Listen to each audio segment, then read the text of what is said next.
கிறிஸ்துவுக்குள் பிரியமானவர்களே, கர்த்தரும் இரட்சகருமாய் இயேசு கிறிஸ்துவின் ஈடியேற்ற நாமத்தினாலே உங்கள் யாவருக்கும் என் அன்பின் வாழ்த்துக்களை தெரிவித்துக் கொள்கிறேன். தேவன் அருளிய அப்பம் பிரேயர் மினிஸ்ட்ரி சேனல் மூலியமாக உங்களோடு சந்திப்பதில் மிகுந்த மகிழ்ச்சி அடைகிறேன். தினம்தோறும் அதிகால வேளையிலே பரிசுத்த வேதம் தந்த ஒரு பகுதியை நாம் தியானித்து நம்முடைய குடும்ப பாதுகாப்பிற்காக நாம் ஜெபித்து வருகிறோம். அதிகால வேளையில் அபிஷேகங்களை பெற்றுக்கொள்ள, தேவனுடைய கிருபை பெற்றுக்கொள்ள புதிய நாளுக்காக இணைந்திருங்கள். எரேமியா 31 அதிகாரம் 25 வசனத்திலே, நான் விடாய்த்த ஆத்துமாவை சம்பூர்ணமடைய பண்ணி தோய்ந்த எல்லா ஆத்துமாவையும் நிரப்புவேன். ஹல்லேலூயா. கிறிஸ்துவுக்குள் பிரியமானவர்களே, தோய்ந்த எல்லா ஆத்துமாவையும் நிரப்புவேன், நான் விடாய்த்த ஆத்துமாவை சம்பூர்ணமடைய பண்ணி தோய்ந்த எல்லா ஆத்துமாவையும் நிரப்புவேன். இன்னைக்குள்ள செய்தி என்ன அப்படின்னு சொல்லி பார்க்கும்போது, சில குடும்பத்திலே ஆத்துமா எப்படி இருக்கு? விலையேற பெற்றது ஆத்துமா. பாவம் செய்கிற ஆத்துமா சாகும். அதே நேரத்தில் ஒரு மனுஷன் கர்த்தர் பக்கம் மனம் திரும்பி தேவனுடைய சமூகத்திலே அர்ப்பணிக்கும் போது ஆத்துமா உயிர்ப்பிக்கப்படுகிறது. பாவத்தின் சம்பளம் மரணம். நம்ம அந்த பூமியிலே கொஞ்ச நாள் வாழ்க்கை. சில குடும்பத்திலே எப்படி இருப்பாங்க அப்படின்னா, ஆவிக்குரிய வாழ்க்கையில நிறைய அனுபவம் இருக்காது. ஒரு நார்மலா ஒரு மனுஷன் மாதிரி வாழ்ந்துட்டு இருப்பாங்க. காலை வேளையிலே கர்த்தருடைய கிருபையினாலே இணைந்து ஜெபம் பண்ணுவாங்க. ஆனால் செத்ததுக்கு அப்புறம் நம்ம எங்க போவோம் அப்படின்னு சொல்லி கேட்டா தெரியாது. சில குடும்பத்தில் எல்லாமே தெரியும், ஆனாலும் பாவம் தொடரும். இந்த சப்ஜெக்ட் ஏன் காலையில நம்ம சொல்ல வேண்டியிருக்கு அப்படின்னா, ஆவிக்குரிய பிள்ளைகளும் இணைந்திருக்கிறீங்க, ஞானஸ்தானம் எடுக்காத பிள்ளைகளும் இணைந்திருக்கிறீங்க, பாவத்துல வாழ்ற ஜனங்களும் இணைந்திருக்கிறீங்க, பரிசுத்தமா வாழ்ற ஜனங்களும் இணைந்திருக்கிறீங்க, நீதியை பின்பற்றுகிற ஜனங்களும் இணைந்திருக்கிறீங்க, அநீதியா வாழ்கிற ஜனங்களும் அக்கிரமத்துல வாழ்கிற ஜனங்களும் இணைந்திருக்கிறீங்க. பாவம் செய்கிற ஆத்துமா சாகும். நம்ம ஆவிக்குரிய வாழ்க்கையிலே நம்ம எந்த நிலைமையில இருக்கிறோம் என்று கொஞ்சம் ஆராய்ந்து பார்த்தால் நலமா இருக்கும். ஏன்னா எல்லாருடைய வாழ்க்கையிலுமே ஆசீர்வாதம் வேணும். ஆனால் நிறைய குடும்பத்துல என்ன பிரச்சனை நடக்கும் அப்படின்னு சொல்லி பார்க்கும்போது, இருதயம் ஃபுல்லா வீங்கி போயிருக்கும். அப்பதான் ஈஸியா புரியும். சில குடும்பத்துல என்ன நடக்கும் அப்படின்னா, பிரதர் மனசு சரியில்லை பிரதர், எனக்கு ஒரே பையன்தான், ஒரே பொண்ணு தான், கல்யாணம்லாம் முடிச்சு கொடுத்தேன், எல்லாம் செட்டில் ஆயிட்டு, கணவர் இல்லை, விதவையா இருக்கேன், ஆனா என் பையன் பேச மாட்டேங்கான், என் பிள்ளை பேச மாட்டேங்கான், என் பேரன் பேத்தி பேச மாட்டேங்காங்க. இப்படி நிறைய வீட்டுல நிறைய தாய்மார்கள் கடைசி காலத்திலே கண்ணீரோடு வாழ்றாங்க. எசேக்கியேல் 18 அதிகாரம் 4 வசனத்திலே, இதோ எல்லா ஆத்துமாக்களும் என்னுடையவைகள், தகப்பனின் ஆத்துமா எப்படியோ அப்படியே மகனின் ஆத்துமாவோ என்னுடையது, பாவம் செய்கிற ஆத்துமாவோ சாகும். ஹல்லேலூயா. பாவம் செய்கிற ஆத்துமாவோ சாகும். 2 வசனம் எடுத்திருக்கோம். இந்த 2 வசனத்திலே எல்லா ஆத்துமாக்களும் என்னுடையது என்கிறார். எல்லா ஆத்துமாக்களும், இந்த பூமியில எத்தனை கோடி ஜனங்கள் இருக்காங்களோ எல்லா ஆத்துமாக்களும் என்னுடையவைகள். அப்ப நம்முடைய தேவன் நம்ம மேல எந்த அளவுக்கு உரிமையா இருக்கிறார், எந்த அளவுக்கு நம்ம மேல பாசமா இருக்கிறார், எந்த அளவுக்கு நம்ம மேல அன்பா இருக்கார். எல்லா ஆத்துமாக்களும் என்னுடையவைகள் அப்படிங்கிறது. வீட்டுல 5 பிள்ளை இருக்கும், இல்ல 7 பிள்ளை இருக்கும். சில குடும்பத்துல ஏதாவது ஒரு பிள்ளை விபச்சார அடிமையிலையோ இல்ல ஒரு கஞ்சா பழக்கத்திலேயோ இல்லை மற்ற ஏதாவது ஒரு பாவத்திலேயோ இருக்குமானால் அந்த பிள்ளைய வீட்டில் ஒதுக்கி வச்சிருவாங்க. இந்த பிள்ளை வீட்டுக்கு வந்துச்சுன்னா வீட்டில் எல்லாருக்கும் கெட்ட பேர் வந்துடும் அப்படின்னு சொல்லி சில பிள்ளைகளை வீட்டில் ஒதுக்கி வச்சுருவாங்க. அந்த பிள்ளைகள் பார்த்தா வீட்டுக்கு வராமல் வேற எங்கேயோ வாழ்ந்துட்டுருக்கும். அப்படிலாம் சில இடம் உண்டு. ஆனால் நம்முடைய தேவன் எல்லா ஆத்துமாக்களும் என்னுடையவைகள். நம்மளை உருவாக்குன தேவன். ஆனாலும் ஒரு வார்த்தை சொல்லிட்டாரு, பாவம் செய்யற ஆத்துமா சாகும். இப்போ இந்த கடைசி காலத்துல அண்ணே இன்னைக்கு என்னென்ன செய்தி அப்படின்னா, நம்ம எல்லாரும் செத்தா பரலோகத்துக்கு போகணும்பா, அதுதான் செய்தி. ஆமா, எப்போதுமே மைய கருத்து அதுதான்.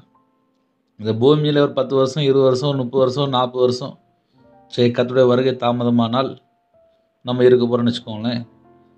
அந்த இருக்கிற நாட்களிலே 24 மணி நேர வாழ்க்கையிலே இந்த பாவம் அப்படின்னு சொல்லி ஒரு சப்ஜெக்ட் எங்கெல்லாம் உள்ள என்ட்ரு ஆகுதோ அதைத்தான் நம்ம கொஞ்சம் கண்டுபிடிக்க வேண்டியிருக்கு. பாவம் செய்கிற ஆத்துமா சாகும் அப்படின்னா நம்ம இருதயத்துக்குள்ள யாரு வாசம் பண்ணணும் அப்படின்னா நம்மளை உருவாக்குன தேவன் வாசம் பண்ணணும். ஆனா இருதயத்துக்குள்ளே ஒரு அசுத்தமோ ஒரு அருவருப்போ ஒரு தீட்டோ ஒரு பொய்யோ ஒரு கபடோ ஒரு தந்திரமோ இன்னும் நிறைய இருக்கு. வீம்பு, வைராக்கியம், கசப்பு, வெறுப்பு, இதெல்லாம் ஆத்துமாக்குள்ள இருந்துச்சுன்னா நம்ம நிலைமை எப்படி இருக்கும்? அதை நம்ம கொஞ்சம் நார்மலா யோசித்து பார்க்கணும். பாவம் செய்கிற ஆத்துமா சாகும் அப்படின்னா என்ன அர்த்தம் அப்படின்னா, பாவம் செய்ய வைக்கிறதுக்கு காரணம் என்னன்னு சொல்லி பார்க்கும்போது ஏதாவது ஒரு கசப்பான வேறு, ஒரு இச்சை, ஒரு அசுத்தம், ஒரு துரிச்சை, ஒரு மோக இச்சை, ஒரு காம விகாரம், ஒரு அருவருப்பான காரியம், கர்த்தரை விட்டு தள்ளி போற காரியம், இதெல்லாம் பிரதர் எங்க இருக்கும் அப்படின்னா இருதயத்துக்குள்ள முதல்ல உள்ள என்ட்ராயிட் அப்படின்னாலே ஆத்துமா செத்து போயிடும். ஆத்துமா செத்து போனதுக்கு அப்புறம் என்ன ஆகும் அப்படின்னா அவங்க பேசாம பாவம் செய்ய ஆரம்பிச்சிருவாங்க. ஏன்னா உணர்வு இருக்காது. இப்போ சில குடும்பத்திலே பாவம் பண்ணிடுவாங்க, கேட்டா அப்படியா அப்படிம்பாங்க, உணர்வே இருக்காது. ஏன்னா இப்ப அந்த அளவுக்கு கடைசி காலம் ஆயிட்டு. சோதம் குமர பாவம், ஆண் ஆணோடு பெண் பெண்ணோடு, இதெல்லாம் கடைசி காலத்துல நமக்கு பைபிள்ல எழுதப்பட்ட சம்பவங்கள். இப்போ பாவம் அப்படின்னு சொல்லி ஒரு சப்ஜெக்டுக்குள்ள வரும்போது இந்த உலகத்துல எங்கெல்லாம் பாவம் பெருகிட்டு இருக்கோ அங்கெல்லாம் முதல்ல என்ன நடக்கும் அப்படின்னா ஆத்துமா செத்து போன நிலைமையில இருக்கு. இப்போ ஒரு வீட்டுல ஒரு 4 பேர் இருக்கிறான்ப்பா, 4 பேரும் ஞானஸ்தானம் எடுத்து 4 பேரும் பரிசுத்தாவினால் நிரம்பி இருக்கும் போது 4 பேரும் கையில பைபிள் எடுத்து வாசி 4 பேரும் குடும்ப ஜெபம் பண்ணும்போது அந்த வீடு தேவ பிரசன்னத்தினால் இருக்கும். தேவனோட மகிமை அந்த வீட்டுக்குள்ள இருக்கும். அந்த குடும்பம் ஆசீர்வாதமா இருக்கும். ஒரு குடும்பத்திலே கர்த்தருடைய ஆவியானுக்கு விரோதமாக தேவனுடைய வார்த்தை கீழ்ப்படியாமல் கர்த்தரை விட்டு தள்ளி போறதுக்கு தீர்மானம் எடுக்கும்போது, தந்திரமா யோசிக்கும் போது, தந்திரமா பொய் சொல்லும் போது, அடுத்த குடும்பத்தை தந்திரமா ஏமாத்தும் போது, வைராக்கியம், வீம்பு, கசப்பு, வெறுப்பு எல்லாம் உள்ள கிடக்கும் போது, இன்னைக்கு எப்படி சம்பாதிக்கலாம், எப்படி ஏமாத்தி சம்பாதிக்கலாம், இன்னைக்கு யாருக்கு பொய் சொல்லலாம், எப்படி செய்யலாம், உட்கார்ந்து யோசிச்சுட்டு இருக்கும்போது அந்த இடத்துக்குள்ளே என்ன இருக்கும்? பாவம் செய்கிற ஆத்துமா சாகும். அதனால செய்தி என்ன அப்படின்னா எல்லா ஆத்துமாக்களும் என்னுடையவைகள் அப்படிங்கிறாரு. ஆனா இன்னொரு பக்கம் சொல்லிட்டாரு, எல்லா ஆத்துமாக்களும் என்னுடையதான்ப்பா, ஆனா பாவம் செய்கிற ஆத்துமா செத்து போயிடும் அப்படின்ட்டார். நித்திய காலமாக நம்ம அவரோட இருக்கணும் அப்படின்னா ஆத்துமா தாங்க இருக்க போகுது. ஆவி தன்னை தந்த தேவனிடத்துல போகுன்னு சொல்லி போட்டிருக்கு. சரீரம் மண்ணுக்கு போகுது, ஆத்துமா தான் இளைப்பாற போகுது. அந்த ஆத்துமா குப்பையினாலே நிரம்பிருந்துச்சு அப்படின்னா அது 2ஆம் மரணமாகி அக்கினி கடலுக்கு போயிரும். இந்த ஆத்துமாவுக்குள்ள என்னெல்லாம் வருதுன்னு சொல்லி பார்க்கும்போது, அவிசுவாசம் உள்ள வருது, சந்தேகம் உள்ள வருது, பயம் உள்ள வருது. இப்படி நம்ம ஒரு பெரிய பட்டியல் போட்டே போலாம். இன்னைக்கு நிறைய குடும்பத்திலே இப்படி நிறைய காரியங்களை உள்ள வச்சுக்கிட்டு தான் காலையில வெளியில கிளம்புறாங்க. உங்க இருதயத்துக்குள்ளே அப்படி இல்லைன்னா என் இருதயத்துக்குள்ளே தேவ ஆவியானவர் இருந்தால், கர்த்தருடைய ஆவியான இருந்தால், பரிசுத்த ஆவியான இருந்தால், நம்ம போகும்போது யாரு கூட வரா? நம்மளை உருவாக்குன தேவன் கூட வருகிறார். ஆனால் இந்த தேவையில்லாத இந்த குப்பைகள், அசுத்தங்கள், அருவருப்புகள், இந்த உலகத்திலே மாயான காரியங்கள் உள்ள இருக்குமானால் பாவம் செய்கிற ஆத்துமா சாகும். செத்து போன ஆத்துமாவுக்குள்ள என்ன இருக்கும்? செத்து போன பேய் தான் இருக்கும். அப்பதான் ஈஸியா புரியும். செத்த பேய். இன்னைக்கு நிறைய குடும்பத்திலே நிம்மதியே இல்லை. ஏன் நிம்மதி இல்லைன்னு சொல்லி பார்க்கும்போது செத்து போன காரியங்கள், 5 வருஷம் 10 வருஷம் மன்னிக்க முடியாத சுபாவங்கள், வீம்புல வாழ்ந்துட்டு இருப்பாங்க, வைராக்கியத்துல வாழ்ந்துட்டு இருப்பாங்க, கோபம், எரிச்சல், பொறாமை, பெருமை, இதெல்லாம் இதயத்துக்குள்ள ஸ்டோர் பண்ணி வச்சுக்கிட்டு காலையில எப்படி நிம்மதியா இருக்க முடியும்? இன்னைக்கு பக்கத்து வீட்டில் ஒரு கார் வாங்கிட்டா பெருமை வந்துடுது. சில வீட்டில் வீடு கட்டியாச்சுன்னா பெருமை வந்துடுது. ஒரு பெரிய போஸ்ட் வந்துட்டு அப்படின்னா அங்கே ஒரு பெருமை வந்துடுது. எங்கெல்லாம் பெருமை வருதோ அங்கெல்லாம் தேவன் எதிர்த்து நிற்கிறார். பெருமை உள்ளவனுக்கு தேவன் எதிர்த்து நிற்கிறார். இதயத்துக்குள்ள கசப்பு, வெறுப்பு, பகை இதெல்லாம் துறதி போட்டுறணும். பாவம் செய்கிற ஆத்துமா சாகும். அதனால இதயத்துக்குள்ளே தேவையில்லாத குப்பைகள் இருந்துச்சு அப்படின்னா வெளியில போயிடணும். முழு இதயத்தோடும், முழு சிந்தையோடும், முழு பலத்தோடும், முழு ஆத்மாவோடும் நம்ம தேவனை தேடணும். அப்படின்னா நம்ம இதயத்துக்குள்ளே கர்த்தரை விட்டு தள்ளி போற எந்த ஒரு காரியமும் இருக்கக்கூடாது. அப்பந்தான் நம்ம தேவனை தேட முடியும். நம்ம ஆத்மாவில் ஒரு பலன் வேணும் அப்படின்னா என்ன செய்யணும் அப்படின்னா, கர்த்தரை விட்டு தள்ளி போற காரியங்கள் எதெல்லாம் இருக்குன்னு சொல்லி நம்மை நாம் சற்று ஆராய்ந்து பார்ப்போம். நான் விடைத்த ஆத்துமாவை சம்பூர்ணமடைய பண்ணி, ஒருவேளை ஆத்துமா மிகவும் களைத்திருந்தால் அந்த ஆத்துமாவை மறுபடியும் சம்பூர்ணமடைய பண்ணி தோய்ந்த எல்லா ஆத்துமாக்களையும் நிரப்புவேன் என்கிறார். சில குடும்பத்தில் என்ன ஆயிரும் அப்படின்னா, இனிமேல் என்னோட வாழ்க்கையில் அவ்வளோதான்ப்பா, அவ்வளோதான் அவ்வளோதான், அதெல்லாம் நான் எங்கே எந்திரிக்க முடியும், அவ்வளோதான், என் வாழ்க்கை முடிஞ்சு போச்சு, இனிமேல் என்னால் ஒன்றும் செய்ய முடியாது, அவ்வளோதான். அவிசுவாசமான வார்த்தையை பேசிட்டே இருப்பான், செத்த வார்த்தை. ஏன்னா சில குடும்பத்தில் அவிசுவாசமான வார்த்தையை பேசி பேசி பேசி பேசி என்னையால் ஒன்றும் முடியாது, என்னையால் ஒன்றும் முடியாது, என்னையால் ஒன்றும் முடியாது, இப்படியே பேசிட்டே இருப்பாங்க. ஒரு மனுஷன் தேவ ஆவியினால் நிரப்பப்பட்டால் அந்த மனுஷனோட வாழ்க்கை வித்தியாசமா இருக்கும். கர்த்தருடைய கிருபையினாலே எனக்கு கையில பைபிள் எடுத்து வாசித்த புரியாது. நான் 11 வயசுல வேலைக்கு போயிட்டேன். 6ஆம் கிளாஸ். எங்க வீட்டில் ரொம்ப கடன், ரொம்ப கஷ்டம். என்னை வேலைக்கு அனுப்பி விட்டாங்க ஒரு 3 ரூபா சம்பளத்துக்கு. சின்ன வயசுல வேலைக்கு போயிட்டேன். ஆனால் கையில் பைபிள் எடுத்து வாசிக்கல. எனக்கு தெரிஞ்ச ஒரு 3-4 வயசுலேருந்து நான் சர்ச்சுக்கு போயிட்டு தான் இருக்கேன். ஆனால் 2015 கடனில் கஷ்டப்படும் போது கண்ணீரோடு கையில் பைபிள் எடுத்து வாசிக்க ஆரம்பித்தேன். அப்படி கையில் பைபிள் எடுத்து வாசிக்கும் போது தான் நான் எவ்வளோ பெரிய பாவி என்பதை அறிந்து கொண்டேன். இன்னும் கொஞ்சம் ஆழமாக கையில் பைபிள் எடுத்து வாசிக்கும் போது தெரிஞ்சுது, பாவம் செய்கிற ஆத்மா சாகும். அப்போ ஆத்மா செத்து போன நிலைமையில இருக்கும்போது அவங்களுடைய வாழ்க்கையிலே அவங்களுக்கு எதுவுமே தெரியாது. இப்போ நம்ம உடம்புல ஆவி, ஆத்மா, சரீரம். நம்ம சரீரத்தில் உயிர் இருக்கு, நம்ம உயிரோட இருக்கோம். ஆத்மா பாவம் செய்யும்போது செத்து போயிருது, மரணம் அடைஞ்ச ஸ்டேஜ். பாவம் செய்கிற ஆத்மா சாகும். அதுக்கப்புறம் என்ன நடக்கு தெரியாது. நிறைய குடும்பத்தில் மனக்குழப்பத்தில் இருப்பாங்க. ஒரு குடும்பத்தில் ஒரு சகோதரன் ஜெபிக்க வரும்போது சொன்னாங்க, அண்ணே என் வாழ்க்கை ஃபுல்லாகவே பாவத்திலே போயிட்டுனே, எல்லா விதமான பாவம் என்னுடைய வாழ்க்கையில் இருந்துச்சு.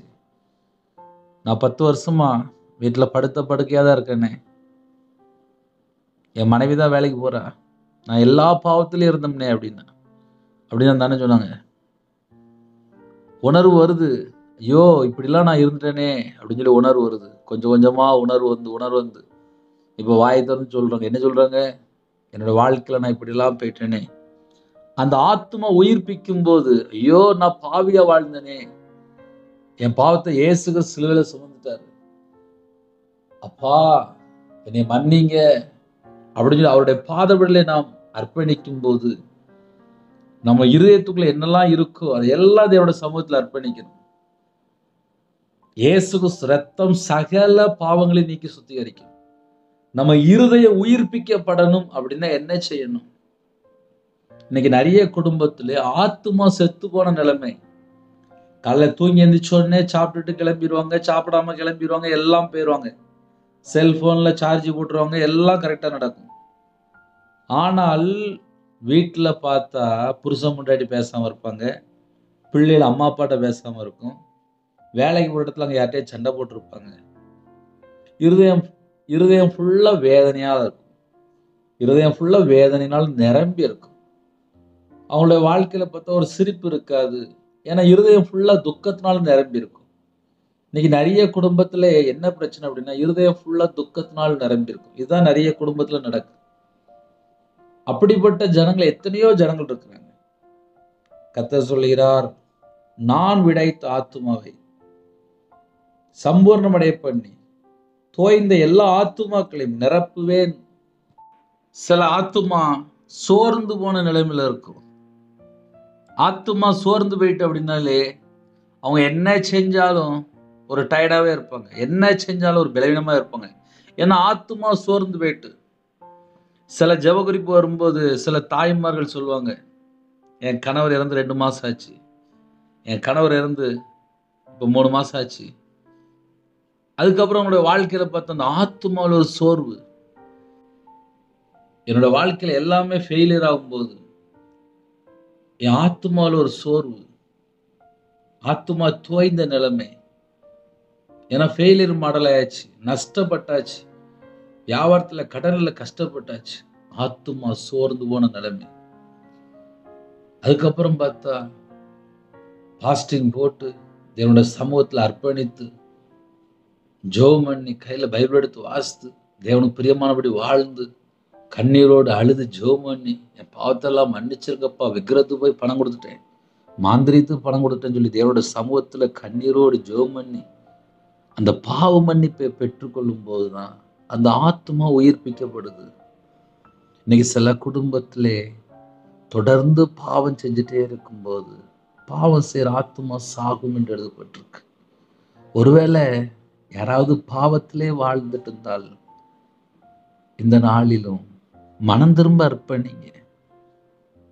இனிமேல் அந்த பாவத்தை செய்ய மாட்டேன்ப்பா, என் பாவத்தை மன்னிச்சிருங்க. இயேசு கிறிஸ்து ரத்தம் சகல பாவங்களை நீக்கி சுத்திகரிக்கும். நம்ம வாழ்ற காலம் கிருபையின் காலம். நம்ம மேல நீடிய பொறுமையோடு இருக்கிறார். ஒரு பாவி மனம் திரும்பும் போது பரலோகத்தில் மிகுந்த சந்தோஷம். நீதிமான்களை அல்ல பாவிகளே மனம் திரும்ப அழைக்க வந்தேன் என்றார். எல்லாரும் சத்தியத்தை அறிந்து கொள்ளணும், அது தேவ சித்தம். எல்லாரும் ரட்சிக்கப்படணும், அது தேவ சித்தம். எல்லாரும் பரிசுத்தமா வாழணும், தேவ சித்தம். எல்லாரும் இடைவிடாமல் ஜெபிக்கணும், அது தேவ சித்தம். எல்லாரும் எல்லாவற்றிற்கும் ஸ்தோத்திரம் செலுத்தணும், அது தேவ சித்தம். எல்லாரும் சந்தோஷமா இருக்கணும், அது தேவ சித்தம். கர்த்தருடைய பிள்ளைகள் தேவ சித்தத்துக்குள்ளே நம்ம இருக்கணும். அப்படின்னா ரட்சிக்கப்பட்டிருக்கணும், பரிசுத்தமா வாழணும், சத்தியத்தை அறிந்து கொள்ளணும், இடைவிடாமல் ஜெபிக்கணும், எப்பொழுதும் சந்தோஷமா இருக்கணும். ஒருவேளை நம்முடைய வாழ்க்கையில் ஏதாவது ஒரு தோல்வி இருக்கா, ஏதாவது ஒரு காரியத்தை நம்ம யோசித்துட்டே இருக்கிறோமா, அது எதுனாலும் சரி தேவனோட சமூகத்தில் அர்ப்பணிச்சிடணும். அப்பா, என் வாழ்க்கையில இப்படி ஒரு பாவம் இருந்துச்சுப்பா, இந்த காரியத்திலே நான் தோல்வி இல்லை, நான் நஷ்டப்பட்டுட்டேன்ப்பா, எனக்கு மறுபடியும் ஒரு புது பலன் தாங்கப்பா. என் ஆத்துமாவுக்குள்ளே தேவையில்லாத எந்த ஒரு காரியம் இருக்கக்கூடாதுப்பா. ஒருவேளை என்னோட ஆத்துமா ரொம்ப சோர்ந்து போயிட்டு, உண்மையிலேயே இந்த செய்தி எனக்கு தான், இந்த செய்தி எனக்கு தான் சொல்லி யாராவது கேட்டுட்டு இருந்தால், நம்ம இருதயத்திலே எந்த காரியத்தை நாம் யோசிக்கிறோம், எது நம்முடைய நினைவுல இருக்கு, அது நம்ம தேவனுடைய சமூகத்தில் அர்ப்பணிக்கணும். ஒருவேளை நம்மளை யாராவது ஏமாத்திருப்பாங்க, இல்ல சில காரியத்தில் நம்ம ஏமாந்துருப்போம். சில குடும்பத்திலே ஏதோ ஒரு காரியத்திலே பாவ அடிமையில வாழ்ந்திருப்பாங்க. எந்த காரியமா இருந்தாலும் சரி, இயேசு கிறிஸ்துவின் ரத்தம் சகல பாவங்களை நீக்கி சுத்திகரிக்கும். அவருடைய சமூகத்தில் அர்ப்பணித்து, அப்பா என் பாவத்தை மன்னிச்சிருங்கப்பா, நான் மனம் திரும்பி வாழணும், எனக்கு கிருபை தாங்கப்பா, உங்க ரத்தத்தினால கழுவி சுத்திகரிங்கப்பா, எனக்கு பாவ மன்னிப்பு வேணும்ப்பா. என் இருதயம் தேவன் தங்கக்கூடிய ஆலயமா இருக்கணும்ப்பா. என் இருதயத்துக்குள்ள நீங்க வாசம் பண்ணணும்ப்பா. என் இருதயத்துக்குள்ள நீங்க வருவீங்களாப்பா அப்படின்னு சொல்லி நம்ம கேட்கும்போது கண்டிப்பாக கண்டிப்பா கண்டிப்பாக வேதம் தெளிவாக எழுதப்பட்டிருக்கு. தோய்ந்த எல்லா ஆத்துமாவையும் நிரப்புவேன், தோய்ந்த எல்லா ஆத்துமாவையும் நிரப்புவேன், சோர்ந்து போன எல்லா ஆத்துமாவையும் நிரப்புவேன் என்கிறார். நான் யாரெல்லாம் இந்த செய்தி கேட்குறீங்களோ, நம்ம எல்லாரும் ஒருமனப்பட்டு ஜெபிப்போம். அண்ணே, ஒருவேளை நான் உண்மையிலே சோர்ந்து போய் தான் இருக்கிறேன், ஆனால் யாருக்கும் தெரியாது, அப்படி யாரோ ஒருவேளை இணைந்திருந்தால் நம்ம எல்லாரும் ஒருமனப்பட்டு ஜெபிப்போம். சோர்ந்து போன நிலைமையில யாரெல்லாம் இருக்கிறீங்களோ, நம்ம எல்லாருக்கும் ஒரு புது பலன் வேணும், ஆத்துமாவிலே பலன் வேணும். தோய்ந்த எல்லா ஆத்துமாவையும் நிரப்புவேன் என்கிறார். இருக்கிற இடத்திலே அப்படியே கண்களை மூடுங்க, முழங்கால் படிடுங்க, முழங்கால் படிடுங்க. நம்ம எல்லாரும் ஒருமனப்பட்டு ஜெபிப்போம். கண்களை மூடி நாம் ஜெபம் செய்வோம். அன்பின் கர்த்தாவே, நன்றியோடு துதிக்கிறோம், சோதிக்கிறோம்ப்பா. இந்த நாளிலும் தோய்ந்த எல்லா ஆத்துமாவையும் நிரப்புவேன் என்று சொன்னீங்க ராஜா. எல்லா ஆத்துமாவையும் நிரப்புவேன்னு சொன்னீங்க ராஜா. எல்லா ஆத்துமாக்களும் என்னுடையவர்கள் என்று சொன்னீங்க ராஜா. உம்முடைய கரத்தில் அர்ப்பணிக்கிறோம்ப்பா. எங்க எல்லாரையும் உம்முடைய கரத்தில் அர்ப்பணிக்கிறோம்ப்பா. வேற நாட்டுக்குள்ளே இருக்கிறாங்கப்பா, எல்லா ஜனங்களையும் உம்முடைய கரத்தில் அர்ப்பணிக்கிறோம்ப்பா. யாரெல்லாம் தாழ்த்துறாங்களோ, இந்த நாளிலும் உங்க பிள்ளையோட நீங்க பேசிருக்கிறீங்கப்பா. நன்றி நன்றி நன்றி. எல்லா குடும்பத்தையும் உம்முடைய ஜீவனுக்குள்ள அர்ப்பணிக்கிறோம். லிஷாந்தோ ஷலஹந்தோ டோ நாமாக்கோரோ லபோரோ ஷபத நம ரக்கந்தோ டோ ரபலா லீகா லாக்கோ ரோஷாக்கா துனி கந்தோ டோ ரபலா லீபா கபுதிபே கேதுனி ஷந்தோ டலாபா கபுதிபே கேதுனா. எந்தெந்த குடும்பத்தில் அப்பா அர்ப்பணிக்கிறவங்களோ எல்லா குடும்பத்தையும் உம்முடைய ஜீவனுக்குள்ள அர்ப்பணிக்கிறோம்ப்பா. தோய்ந்த எல்லா ஆத்துமாக்களையும் நிரப்புவேன்னு சொன்னீங்க ராஜா. உங்க பிள்ளைகளை நிரப்புங்கப்பா, நிரப்புங்கப்பா, நிரப்புங்கப்பா. உங்களோட ரத்தத்தினால கழுவி சுத்திகரித்து பிதா குமாரன் பரிசுத்தாவின் நாமத்தினாலே அப்பா அந்த நாளிலும் உங்க பிள்ளைகளை தொடுங்க, முத்திரை போடுங்க. எங்க இதயத்துக்குள்ளே தேவன் மட்டும்தான் பார்க்கணும், பிதா குமாரன் பரிசுத்தாவின் மட்டும்தான் பார்க்கணும். கர்த்தரை விட்டு தள்ளி போற எந்த ஒரு காரியமும் இருந்தாலும் எங்களுக்கு வேண்டாம்ப்பா. ஒவ்வொரு குடும்பத்தையுமே கர்த்தர் பொறுப்பெடுத்துருங்க. புது பலனை தாங்க, புது ஆரோக்கியம் தாங்க, சம்பூர்ணமாக ஆசீர்வதிங்க. பிறந்த நாள் கொண்டாடுறாங்க, திருமணம் கொண்டாடுறாங்க, கர்த்தர் கரம் தொட்டு ஆசீர்வதிங்க. கற்பத்தினியா ஜீவிரம் கர்த்தர் மனம் இருங்க. மாசமா இருக்காங்க, கர்த்தர் ஆசீர்வதிங்க. டெலிவரி போடுறாங்க, பரம வைத்தியர் கூட இருங்க. பிள்ளைகளோட வாழ்க்கையில வயசு அதிகமாயிட்டு போகுது, எல்லா தடையெல்லாம் நீக்கி ஆசீர்வதிங்க. சில குடும்பத்துல கடன்ல கஷ்டப்படுறாங்கப்பா, இந்த கடனுக்கு ஒரு முடிவு கொண்டு வாங்க. வேதனையோடு துக்கத்தோடு வாழக்கூடிய குடும்பங்கள் உண்டு. அந்த குடும்பத்துக்கு நிரந்தரமான ஒரு விடுதலை தாங்கப்பா. தேவ சமாதானத்தை தாங்கப்பா. வேதத்தை வாசிக்க, ஜெபிக்க, துதிக்க கிருபை தாங்க. உம்முடைய கிருபையினால் நிரப்புங்க, உம்முடைய பிரசன்னத்தினால் மூடுங்க, உம்முடைய வல்லமையினால் நிரப்புங்க. புது எண்ணெயால் அபிஷேகம் பண்ண விடட்டும். ஆவிக்குரிய 9 கனிகளினாலும் ஆவிக்குரிய 9 வரனால் நிரப்புங்கப்பா. கல்வாரி அன்பினால் நிரப்புங்கப்பா. உம்முடைய தலைமுறை கரத்தினால தொட்டு சுகமாக்கி தாங்கப்பா. கிருபையின் வரங்களை தாங்கப்பா, ஞான வரங்களை தாங்கப்பா, தீர்க்கதரிசன வரங்களை தாங்கப்பா. எங்களோட அவைகளெல்லாம் கிறிஸ்துவ அவையமா மாறட்டும். எங்க உடம்புல ரத்தம் எல்லாம் கிறிஸ்துவ ரத்தமா மாறட்டும்.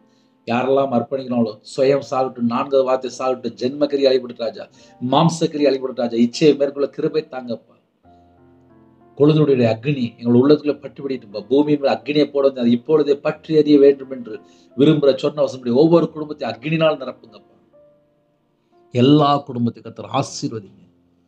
பலகணிகளை திறந்து பண்டசாலை திறந்து ஆசீர்வதிங்க. கிறிஸ்துவுக்குள் ஆவிக்குரிய உணவு சகலவிதமான ஆசீர்வாதங்களை அவங்க பிள்ளைகளுக்கு நிரப்புங்கப்பா, நிரப்புங்கப்பா, நிரப்புங்கப்பா. யாரெல்லாம் தங்களை தாழ்த்தும் எல்லா குடும்பம் ஆசீர்வதிக்கட்டும்.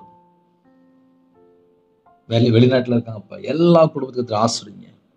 காலவெளியில் போட் தொழில் போடுறாங்க, விவசாயத்துக்கு போறாங்க, வியாபாரத்துக்கு போறாங்க, கம்பெனி போறாங்க, வாட்ச்மேன் ஜெபிக்கிறாங்க, செக்யூரிட்டி ஜெபிக்கிறாங்க, போலீஸ் ஆபீஸர் ஜெபிக்கிறாங்க, ஆர்மியில் ஜெபிக்கிறாங்க, அதிகாரிகள் ஜெபிக்கிறாங்க. எல்லாரையும் உங்களுடைய கரத்தில் அர்ப்பணிக்கிறோம். டீச்சர் ஜெபிக்கிறாங்க. எத்தனையோ குடும்பத்தில் ஹோம்ல இருக்காங்க, ஹாஸ்டல்ல இருக்காங்க, முதியோர் இருக்காங்க. எல்லாரையும் உங்களுடைய கரத்தில் அர்ப்பணிக்கிறோம். டிரைவிங் லைன்ல போறாங்க, காலவெளியில் பஸ்ல போறாங்க, கார்ல போறாங்க, ட்ரெயின்ல போறாங்க. எல்லாருக்கும் சகலவிதமான பாதுகாப்பு தாங்க. ஆப்ரேஷன் தியேட்டர்ல இருக்காங்கப்பா, கர்த்தர் தீர்காயுசு எடுங்க. பிள்ளைகளுக்கு வயசு அதிகமாகிட்டு போகுது, ஏற்ற துணையை தாங்க. ரட்சிக்கப்பட்ட குடும்பம் திருமணம் முடிந்ததுக்கு அப்புறம் நிறைய குடும்பத்தில் குறைகள் குற்றங்கள் எல்லாவற்றையும் மன்னித்து பரிசுத்தப்படுத்தி உங்க பிள்ளைகளை அபிஷேகம் பண்ணுங்க. நிரம்பி வழிகிற பாத்திரமா மாறட்டும். ஒவ்வொரு குடும்பமும் இயேசு கிறிஸ்து நாமத்தினால கட்டப்படட்டும். இடிந்து கிடக்கிற குடும்பங்கள் கட்டப்படட்டும். பாழாய் கிடக்கிற குடும்பங்கள் கட்டப்படட்டும். சில குடும்பத்தில் கோர்ட்டு கேஸில் போயிட்டுக்காப்பா, அந்த குடும்பம் கட்டப்படட்டும். கர்த்தர் கிருபை செய்யுங்க. செல்போன்ல மதுபான அடிமையில, போதை காரியங்களை, கஞ்சா பழக்கத்தில், விக்கிர வழிபாடுல, மாந்திரிகம், பிள்ளி சுனி, ஏவல்ல, பாவடிமையில எந்த குடும்பத்துல கட்டப்பட்டிருக்காங்களோ அந்த எல்லா செத்த கிரியெல்லாம் இயேசு கிறிஸ்து ரத்தத்தினாலே, இயேசு கிறிஸ்து நாமத்தை சுட்டெறிபடட்டும்ப்பா. தேவன் அருளி அப்பம் பிரேயர் மினிஸ்டர்ல உங்களுடைய கரத்தில் பண்ணிடும். அப்பிரோஜனமான ஊழியக்காரன்ப்பா, களிமண்ணா அர்ப்பணிக்கிறேன். உங்க பிள்ளைகளை நீங்க தொடுங்க, ஆசீர்வதிங்க, பாதுகாத்துக் கொள்ளுங்க. இன்னைக்குள்ள தேவைகளை சந்திங்க. வெளிநாட்டு போனதில் ஆசைப்படுறாங்க, தேவன் சித்தமா இருந்தால் வாசல் திறந்து விடுங்க. கவர்மெண்ட் வேலைக்கா ஜெபிக்கிறேன், கர்த்தருடைய கரத்தில் அர்ப்பணிக்கிறோம். வேலைக்கா ஜெபிக்கிறேன், புதுசா தொழில் பண்ண சொல்லி ஆசைப்படுகிறேன், எல்லாம் உங்க சித்தத்துக்குள்ள அர்ப்பணிக்கிறோம்ப்பா. நீங்க கூட இருங்க. வேற வேற நாட்டுக்குள்ள வேற வேற சூழல் இணைந்திருக்காங்க, அவங்களுடைய தேவைகள் எல்லாவற்றையும் சந்திங்க. கர்த்தர் பொறுப்படுத்துவங்க. நிறைய குடும்பத்திலே இருதயம் ஃபுல்லா வேதனை, அந்த வேதனை எல்லாவற்றையும் நீக்கித்தாங்கப்பா. சில குடும்பத்தில் ஹாஸ்பிட்டல் அவசர சிகிச்சையில் இருக்காங்க, படுத்த படுக்கையில் இருக்காங்க. அந்த குடும்பத்துக்கு பரிபூர்ணமான சுகம் தாங்க, தீர்காயுசு தாங்க. எல்லா குடும்பத்துக்கும் கர்த்தர் கூட இருந்து பலவீனத்தையெல்லாம் நீக்கி பூரண சுகம் தாங்கப்பா. இந்த நாளைங்களுக்கு ஆசீர்வதித்தாங்கப்பா. மிஷினரிக்காக அப்பா உங்களுடைய பாதப்பட வருகிறப்பா. எல்லா தேசத்திலையும் ஊழியம் செய்து கொண்டிருக்காங்கப்பா. எல்லாரையும் உங்களுடைய கரத்தில் அப்படிங்கப்பா. அவங்களுடைய தேவைகளெல்லாம் சந்திங்கப்பா. ஒவ்வொரு குடும்பமும் இயேசு கிறிஸ்து ரத்தத்தினால, இயேசு கிறிஸ்து நாமத்தினால கட்டப்படட்டும். இந்த நாளில் ஜெபிக்கிற ஒவ்வொரு குடும்பத்தையும் கர்த்தர் பொறுப்படுத்துங்க. இந்த நாளைக்கான கிருபைக்கு 1000 மடங்கு முக்க நன்றி செலுத்திடும்ப்பா. உங்க பிள்ளைகளுக்கு என்ன வேணுமோ அதை தந்து ஆசீர்வதிங்க. கர்த்தர் கூட இருங்க. நாம் மைவிடட்டும். துதிகான மகிமை எல்லாம் ஒருவருக்கே செலுத்தும். இயேசு கிறிஸ்து பிதாவே, ஆமீன். தேவனுக்கே மகிமையுண்டதாக. கர்த்தர் தாமே உங்களை உங்கள் குடும்பத்தின் சகல காரியத்திலும் சம்பூர்ணமாக திருப்தியாக கர்த்தர் கூட ஆசீர்வதிப்பாராக. ஆமீன். கர்த்தராகிய இயேசு கிருபையும் பிதாவாகிய அன்பும் பரிசுத்தனுடைய ஐக்கியமும் இப்பொழுதும் எப்பொழுதும் சதா காலங்களிலும் நம் அனைவரோடு இருப்பதாக. ஆமீன். கிறிஸ்துவில் பிரியமானவர்களே, 93606418 நம்பர் உண்டால் நாங்கள் உங்களுக்காக குடும்பத்துக்காக ஜெபிப்போம். God bless you.